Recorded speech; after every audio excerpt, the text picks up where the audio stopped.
రేవంత్ రెడ్డి నువ్వు ఆ ముఖ్యమంత్రి పొజిషన్ లో ఉన్నావు కాబట్టి నేను ఎక్కువ అంటున్నాను. నేను నువ్వు సెటరైట్ చేయాల్సినటువంటి వ్యక్తివి.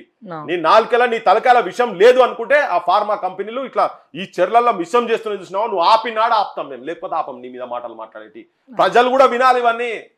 వీళ్ళు వీళ్ళు వీళ్ళు తెలంగాణను మొత్తం సర్వనాశనం చేస్తున్నారు. జనం నరాల విషాన్ని ఎక్కిస్తున్నారు మొత్తం వీళ్ళంతా ఇటువంటి చేసి మొత్తం. సో వీళ్ళంతా అవినీతితోని కూడుకుపోయినటువంటిది. పైసలు సంపాదించుకొని ఏం చేస్తారా నాయన? ఇది కూడా పైసల పంచాయతీ. ఇప్పుడు ఆ పంచాయతీలో కూడా ఇంకోటి ఏంటిది, 71 కోట్లు దేవుని కాడ, ఎక్కడ సమ్మక్క సారక్క దేవుని కాడ కాంట్రాక్ట్ అట. వీళ్ళకు మొదలొచ్చిందని అసలు వీళ్ళు ఎందుకు తీసుకోవాలి? మంత్రి ఉండి మా మనసులోకి వచ్చిందని వాళ్ళే చెప్తున్నారు. ఇది వీళ్ళకి ఎట్లా పోతుంది, నాకు కావాలని చెప్పి తన చెప్పిండట.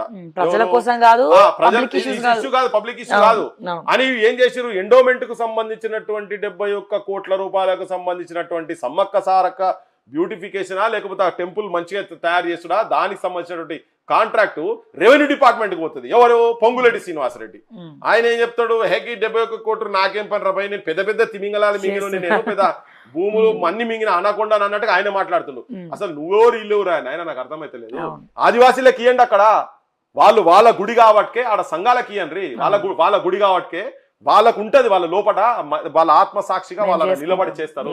వాళ్ళకి ఇవ్వండి, మొత్తం ఆదివాసీ సంఘాలకి ఇవ్వండి, వాళ్ళకి చెప్పండి, వాళ్ళకి పోవాలి. మీకు ఏమేమి కావాలో ఇన్పుట్స్ అంతా ఇవ్వండి. ఒకరిద్దరు IAS IPS ఆఫీసర్లు పెట్టండి, దాని మీద పెట్టి గట్ల నిజాయితీ పరులను పెట్టి వాళ్ళకి చేయండి.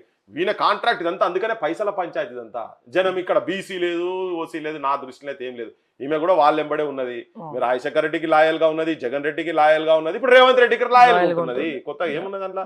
ఇప్పుడు దాంట్లో ఇవన్నీ అంతే కదా. ఇప్పుడు వాళ్ళంతా ఒకటి అయిపోయారు. మళ్ళా ఇప్పుడు ఏం లేదు, టీ కప్పులో తుఫాను అని మాట్లాడతారు. అంతే కదా, టీ కప్పులో తుఫాన్ అనే ముచ్చట మాట్లాడతారు వాళ్ళు. ఇప్పుడు అంతా ఇంత సింపుల్ గా. ఇప్పుడు ఏమైంది? ఇప్పుడు అందరు సైలెంట్. మంత్రి పదవి ఏం పోదు, బరాబర్ మంత్రి పదవి పోదు.